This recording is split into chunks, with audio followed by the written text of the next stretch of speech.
Assalamualaikum warahmatullahi wabarakatuh. Waalaikumsalam warahmatullahi wabarakatuh. Alhamdulillahi rabbil alamin. Alhamdulillahilladzi khalaqana min turab summa ja'alana khaira ummah.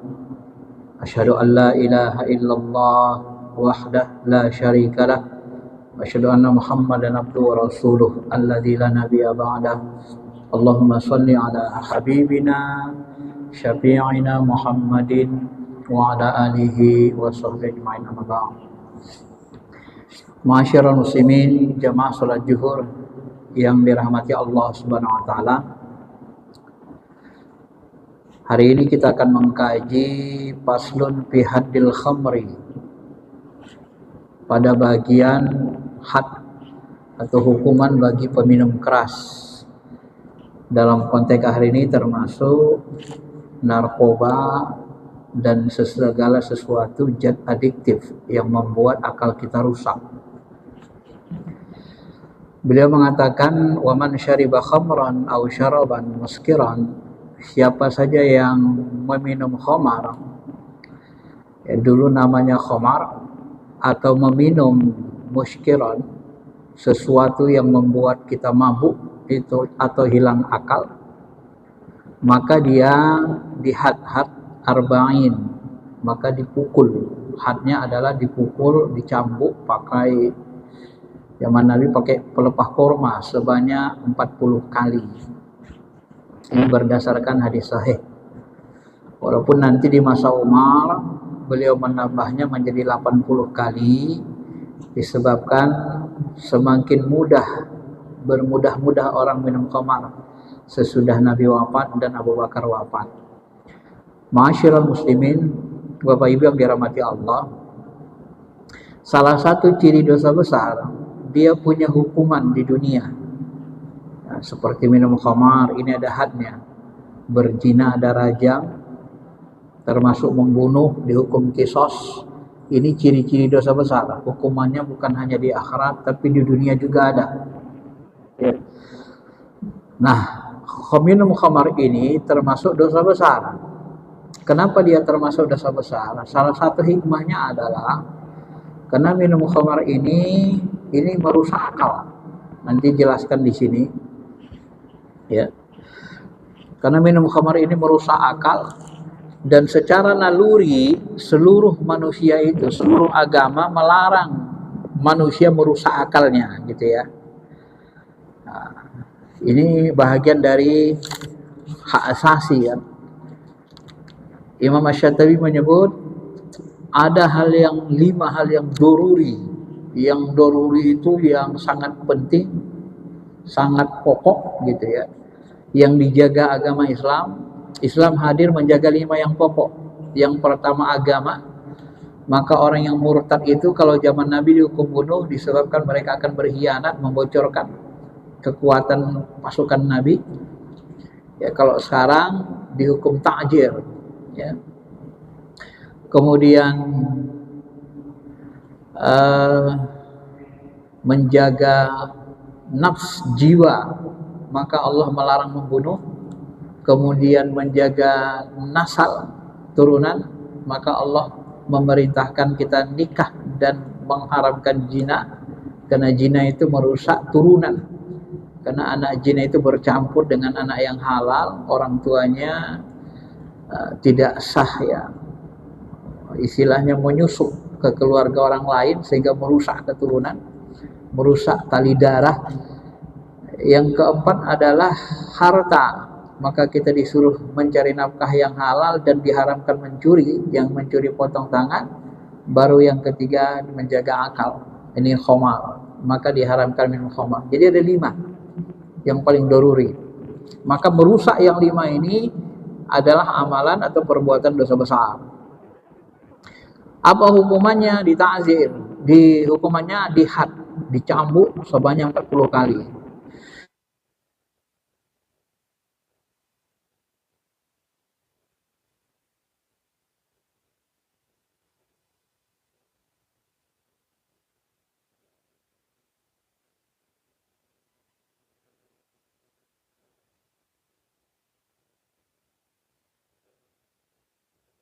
Dan minuman keras ini termasuk dosa besar yang menghilangkan akal, yang dilarang agama, ya, semua agama melarangnya dan tidak ada yang melakukannya. Wala yu'atahu minhum illa kullu fasik. Ini orang yang melakukannya ini biasanya orang-orang fasik. Pendosa besar ini adalah perbuatan orang-orang fasik. Ya. Jadi akidah Ahlussunnah Jamaah, pendosa besar dihukum fasik, bukan kafir ya. Nah, hati-hati kita mengkafirkan. Kafir itu menustakan atau tidak percaya kepada salah satu rukun iman, karena lawan iman adalah kafir. Tetapi kalau berbuat dosa besar itu masuk dalam fasik namanya. Dalam fikih begitu. Ya, maka orang yang meminum keras ini sebenarnya kebanyakan orang fasik karena dia merusak akal, ya. Allah Subhanahu wa taala sangat melarangnya ini. Dan Nabi SAW juga melarang keras. Nabi SAW bersabda dalam hadis Muslim, kullu musykirin haramun. Setiap yang musykir, yang memabukkan itu haram. Ini hadis sahih Muslim, ya. Begitu juga hadis sahih Bukhari dari Abu Malik, la yakunanna min ummati aqwamun yastakhillunal harir wal khamar wal ma'azib. Nah, ini yang dulu kita bahas tentang musik. Muncul lagi hadisnya.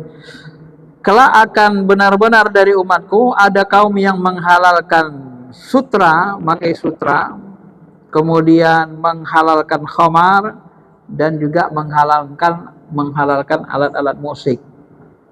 Nah, kemudian di hadis lain disebut lagi la yashrabanna unasun min ummatil khamru yusammunaha bighairi ismiha wa tudrabu ala ru'usihim. Ya. Al-ma'adzib wa yaksifullahu bihimul arda wa ja'allahu minhum qirada wal khanazir. Ini hukumannya. Dalam hadis yang lain disebut dari Abu Malik, pasti nanti benar akan ada orang dari umatku yang meminum khamar. Tapi mereka menamakannya bukan khamar. Nah, gitu ya. Ini menunjukkan bahwa nanti di zaman sesudah Nabi dan sahabat akan ada minuman-minuman yang memabukkan, tapi namanya tak disebut khamar. Nah, ini yang disebut narkoba kalau masa kita kan. Ganja, narkoba, maka semua yang merusak, ya, whisky dan seterusnya, itu yang merusak akal itu dosa besar dan itu dilarang. Nanti akan ada umat yang seperti itu, ya. Mereka rubah namanya, tapi dia fungsinya sama. Dan mereka juga sambil memainkan musik-musik. Nah, ini kan. Jadi mabuk-mabuk sambil musik. Nah, inilah yang kita kenal dengan diskotik. Jadi diskotik ini sudah disebut Nabi. Nabi sudah katakan akan ada nanti orang seperti itu. Nah, di musik-musik, di situ narkoba, di situ minuman keras. Dan Allah akan menenggelamkan bumi bersama mereka. Dan di antara mereka ada yang jadikan kera dan babi.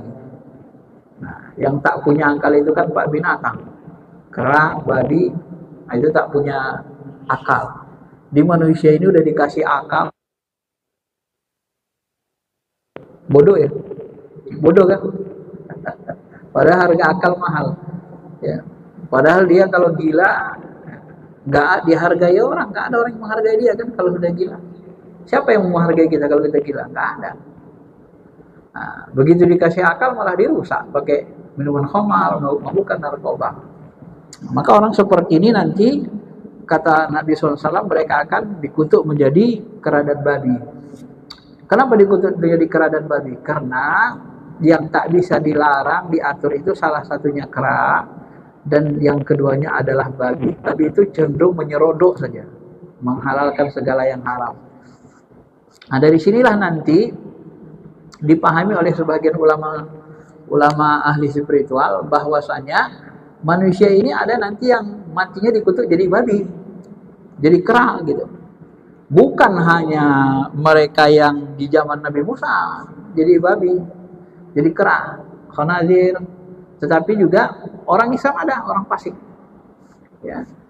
Ini yang disebut mereka nanti jiwa atau sifat kebinatangan kita. Kalau kita cenderung binatang, sifat binatang kita seperti babi, maka nanti matinya dikutuk, ruhaninya atau jiwanya itu seperti babi. Begitulah dijelaskan sebahagian ulama tasawuf, ahli rohani.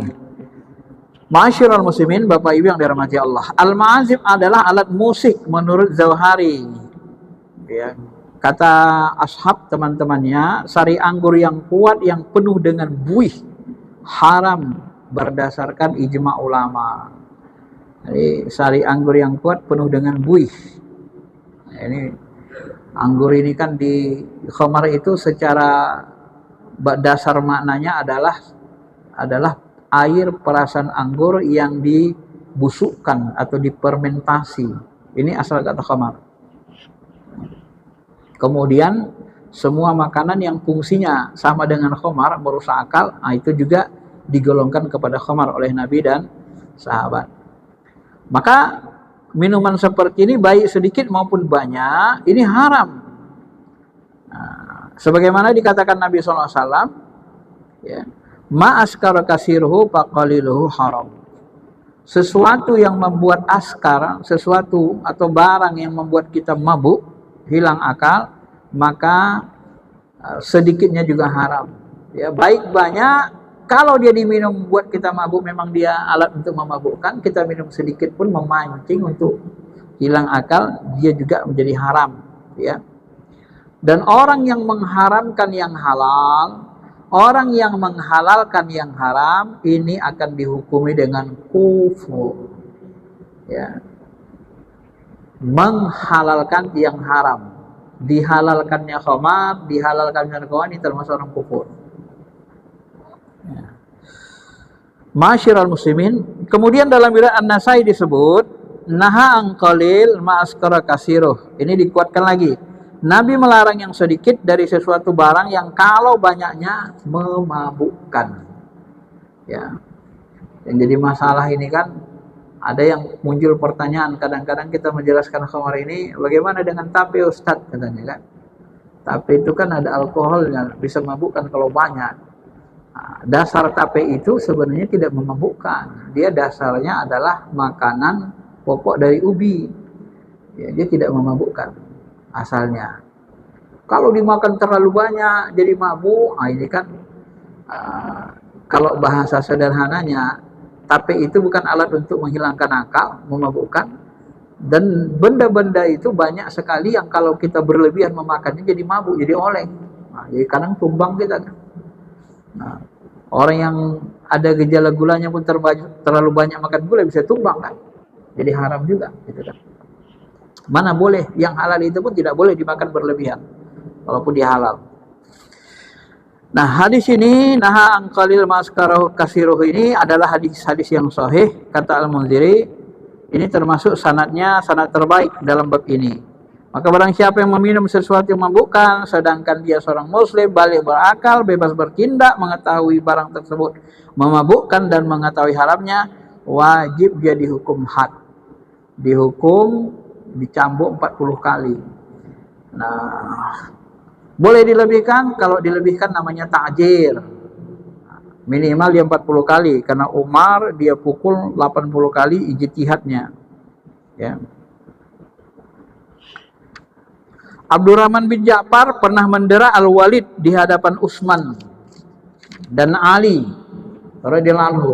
Dia menghitung sebanyak 40 kali. Lalu setelah itu dia berkata berhenti. Ya, kemudian dia berkata Nabi SAW mendera 40 kali, Abu Bakar 40 kali, Umar 80 kali. Semua adalah sunnah dan ini lebih aku sukai. Riwayatnya riwayat Muslim. Hadis lain, jalada syariban bi bahri yadataini arba'in. Nabi SAW mendera seorang peminum khamar dengan 2 batang pelepah korma sebanyak 40 kali. Bapak Ibu, di zaman Nabi sistem hukum sederhana, dan memang dengan cara hukuman mencambuk orang minum khamar 40 kali ini sebenarnya kalau bahasa logikanya, kata misalnya Profesor Amin Suma, beliau mengatakan sebenarnya hukum pidana Islam ini di samping dia lebih efektif, dia lebih murah biayanya gitu. Murah biayanya maksudnya apa? Nah, nggak perlu kita di penjara ngasih makan dia lagi. Kalau dia di penjara 10 tahun, 10 tahun ngasih makannya kan habis uang negara gitu kan. Kalau zaman Nabi, orang minum khamar ini bukan dipukul depan orang ramai, dipermalukan dia 40 kali, tampung, berdarah-darah, dia rasakan sakitnya itu biar dia malu dia. Ini sebenarnya lebih menciptakan efek jerah. Karena dia malu kan, di samping malu dia betul-betul merasakan sakit di badannya gitu. Kalau di penjara, ya kalau penjaranya bagus, ya ini memang jadi pelajaran juga. Tapi penjara itu ada kerugiannya. Apa kerugiannya? Ya kerugiannya kita harus nyiapin makan dia kan. Kalau dihukum setahun, kasih makan setahun. Harus nyiapin. Nah itu menghabiskan uang dana. Maka zaman Nabi ini, hukumannya itu sederhana, simple. Belum lagi nanti untuk membangun penjaranya, menggaji sipirnya, tambah banyak adanya kan gitu. Ini efektivitas hukum Islam itu, ya. Di samping dia langsung cash, dia bisa memberikan efek jerah juga. Jadi tidak membebani negara. Ini salah satu keutamaannya. Ya. Kemudian beliau mengatakan, apabila Al-Imam pemerintahan Islam berpendapat had orang yang minum khamar mesti didera sampai 80 kali pada orang merdeka dan 40 kali pada hamba sahaya, boleh dilakukan. Ini ijtihad pemahaman. Ya. Karena Muslim pernah meriwayatkan bahwa Umar bin Khattab mendera 80 kali dan Ali berkata kepada Umar, apabila seorang minum khamar dia mabuk, dia berbicara tak karuan, dan jika bicara tak karuan dia menuduh dusta, sedangkan hukuman menuduh dusta didera 80 kali. Dengan begitu Umar berpegang pada ketentuan tersebut dan tak seorang pun mengingkarinya. Nah, ini ijtihad Umar bin Khattab. Nah, karena kalau dia mabuk ditambah lagi dia bohong, dia dusta, dia ngomel entah apa cakapnya kan. Nah, maka dia tambah banyak hukumannya. Boleh ditambah, tidak ada masalah kata ulama. Itu yang dilakukan Umar. Juga memang sebenarnya kata beliau, Nabi itu pernah mendera sahabat yang minum khamar 80 kali. Cuma hadis ini hadisnya mursal, terputus. Sehingga tak bisa jadikan dalil hukum. Nah, ada riwayat seperti itu gitu ya. Oleh sebab itulah yang diberlakukan adalah sesuai kesepakatan. Sepakat apa? 40 kali. Ini disepakati sahabat. Ya, ini kaul yang pendapat atau perbuatan Nabi yang paling sahih. Ya, dan selebihnya lebih dari 40 kali, jadi 80 kali ini dianggap, apakah ini dianggap had atau takjir? Nah, sebagian ulama ini ada terbagi dua pendapat, mengatakan ini adalah takjir, sebagian lagi mengatakan ini adalah had, ya. Tapi yang paling kuat sebenarnya kalau kita lihat riwayatnya memang takjir, karena diserahkan kepada pemimpin. Takjir itu hukuman diserahkan kepada kebijaksanaan penguasa, pemimpin. Ya.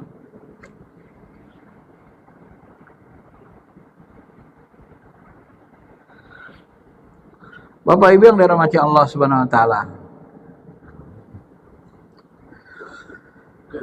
Kenapa ditambah 80 kali? Ya salah satunya seperti tadi, karena mungkin berembet kepada perbuatan-perbuatan yang lain, apakah dusta dan seterusnya.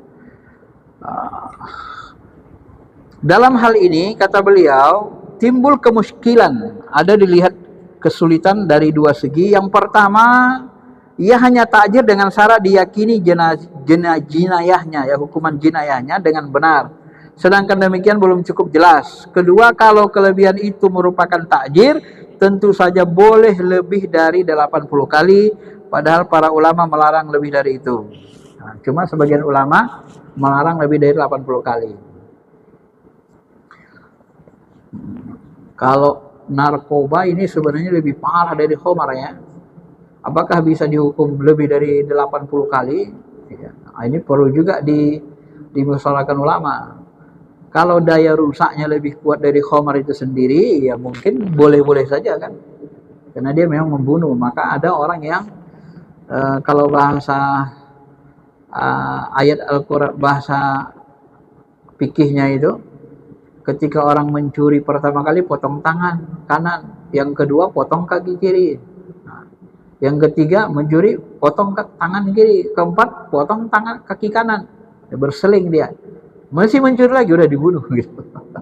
Karena udah berkali-kali nggak mau tobat gitu kan. Maka hukumannya menjadi gitu. Maka kalau narkoba ini sebenarnya ya bisa saja. Kalau kebijakannya sangat membahayakan bisa saja hukum mati.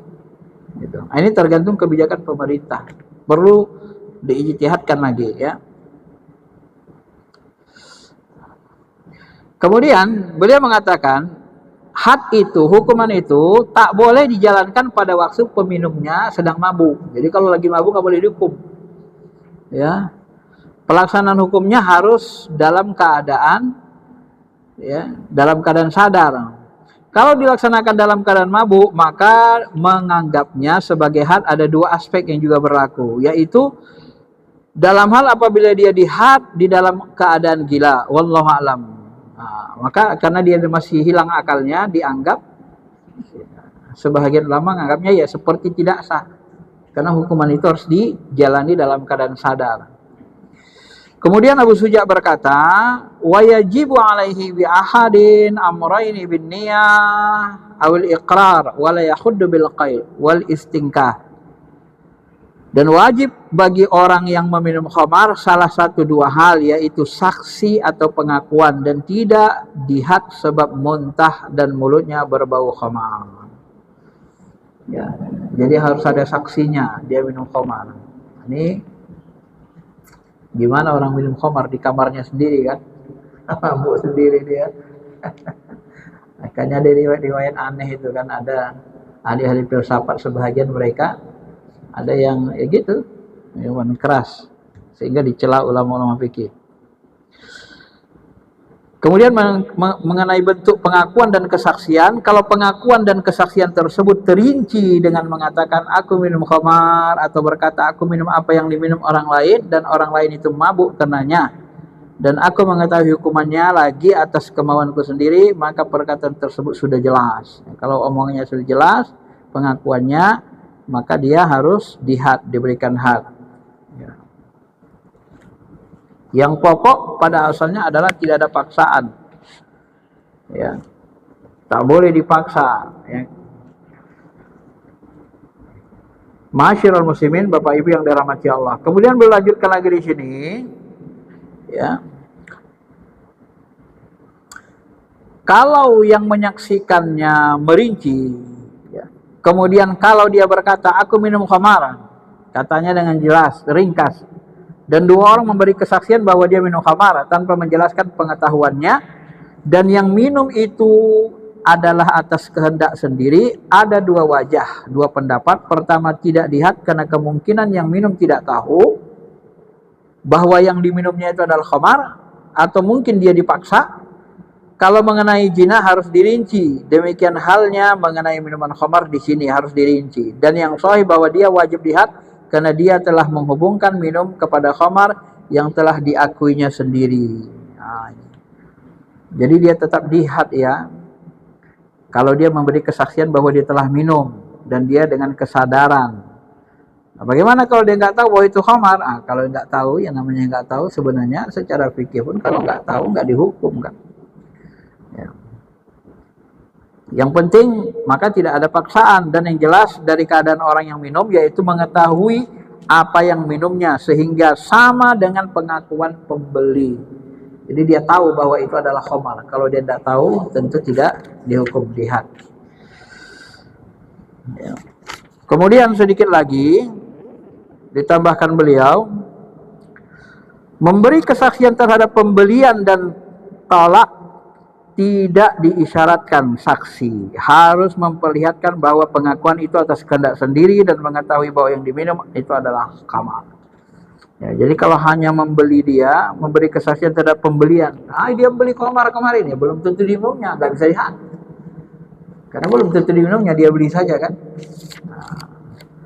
Berbeda dengan zina, sebab zina dapat dikatakan secara mutlak dengan menghentikan gejala-gejala yang mula menarik kepada persetubuhan, dan telah disebutkan dalam hadis al-ainani yajniyani. Kedua mata itu berzina. Perkataan pengarang dan tidak dihad sebab muntah dan mulutnya berbau khamar karena kemungkinan yang bersangkutan salah minum atau dipaksa. Nah, jadi kalau muntah dia tiba-tiba mulutnya berbau khamar, ini diperiksa. Ya. Ya. Karena kalau dia dipaksa minum khamar atau tidak sengaja, maka ini tidak dihad. Ya, kecuali dia mengaku memang dia tadi minum khamar dan sengaja sadar. Dan karena minuman bukan khamar, berkemungkinan sama baunya. Bisa jadi minumannya juga bukan khamar, tapi baunya sama. Sedangkan pada dasarnya seorang itu bebas dari hukuman, sehingga sabit jinayahnya. Artinya, seseorang itu tidak boleh dihukum hukum jinayah sampai benar-benar orang yang buat jahat itu, buat dosa besar itu nyata. Ya. Termasuk mencuri, ya kalau samar-samar tidak boleh. Maka hukum hal itu tidak boleh diletakkan, dilaksanakan di dalam hal yang subhat. Contoh, ini contoh nih. Ini contohnya dalam kasus mencuri. Ada seorang mencuri.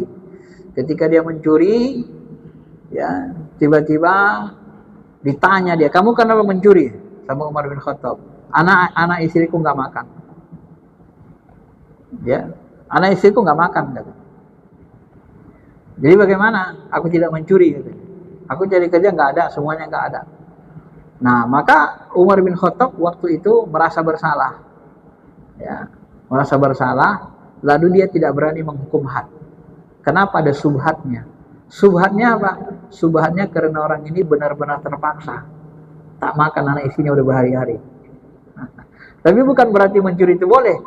Tapi gagal hukum hadnya, hukum potong tangan tidak dilaksanakan Umar. Nah, dari situlah nanti Umar itu memang sangat bijaksana dan dia kadang-kadang ronda kan di malam hari terkenal mencari masyarakat yang tidak makan. Ternyata jumpa seorang ibu yang memasak di kuali anaknya, di kuali untuk membuat anaknya tidak menangis sampai tertidur dan seterusnya. Ma'asyiral muslimin, Bapak Ibu yang dirahmati Allah Subhanahu wa taala. Kemudian permasalahan sedikit, sesuatu yang bukan minuman yang memabukkan seperti kloropom, banj dan sebagainya dan marihuana, hashi ini bahasa Arabnya. Yang dimakan orang-orang hina adalah haram karena yang disebut memabukkan muskir, sesuatu dalam hadis kullu muskirin haram. Di dalam hadis Muslim lain kullu muskirin khamrin wa kullu khamrin haram. Semua yang memabukkan disebut khamar dan semua khamar haram. Ini hadis Sahih Muslim. Maka riwayat kedua ini adalah kesimpulan dari riwayat yang pertama, di mana semua yang memabukkan haram meskipun namanya bukan khamar. Ya, karena apabila predikat yang pertama dan subjek kedua dibuang menghasilkan kesimpulan yang disebutkan tadi. Ya, pokoknya memabukkan khamar. Jika untuk memotong tangan si orang yang melakukan dosa besar, penjenayah, diperlukan kloropom atau banji dan sebagainya agar hilang akalnya. Apakah yang demikian itu boleh? Kata Imam Rafi, masalahnya dipertalikan dengan adanya khilaf dalam masalah berobat dengan khamar. Nah, ini masalah berobat dengan khamar. Sama kita dengan minum alkohol dan alkohol untuk berobat. Dan yang disebut mengenai berobat dengan khamar apabila tidak ada yang lainnya adalah haram. Berobat dengan khamar apabila tidak ada yang lainnya malah diharamkan. Ya. Menurut kaul yang sahih yang dikatakan oleh banyak ulama, menurut yang ditentukan oleh Imam Mazhab yaitu Imam Syafi'i juga haram karena adanya keumuman sifat nas-nas melarang tentang itu. Kan tetapi Imam Nawawi dalam hal ini memberikan tambahan dalam kitab Ar-Radah mengatakan bahwa yang lebih sahih hukumnya dibolehkan karena tidak ada lagi kecuali khamar. Maksudnya mempergunakan kloropom, banj dan sebagainya berbeda dengan kalau untuk berobat semata. Berobat dengan bahan tersebut tidak boleh. Nah, ini kalau kita pahami dari sini bahwasanya ya, kalau misalnya ada obat lain maka tidak boleh, tetapi kalau misalnya tak ada lagi obat lain maka dibolehkan. Nah, ini bahasannya hanya sampai di sini. Wallahu a'lam, kata Abu Syuja. Baik, Bapak Ibu yang dirahmati Allah, maka kalau nanti kita kembangkan khamar ini dalam konteks hari ini namanya menjadi banyak, bisa narkoba, bisa minuman beralkohol tinggi, Nah, bagaimana kalau minuman beralkohol rendah? Ini juga jadi polemik nanti kan. Kalau dilihat ayat hadis tadi, asalkan dia memabukkan baik sedikit maupun banyak, maka dia haram. Tetapi kalau untuk obat-obatan, kalau terpaksa dibolehkan. Ya, tapi kalau tidak terpaksa, maka tidak boleh juga, gitu ya. Saya kira itu saja penjelasannya, ringkasnya, simpulannya. Kalau ada yang mau bertanya, silakan.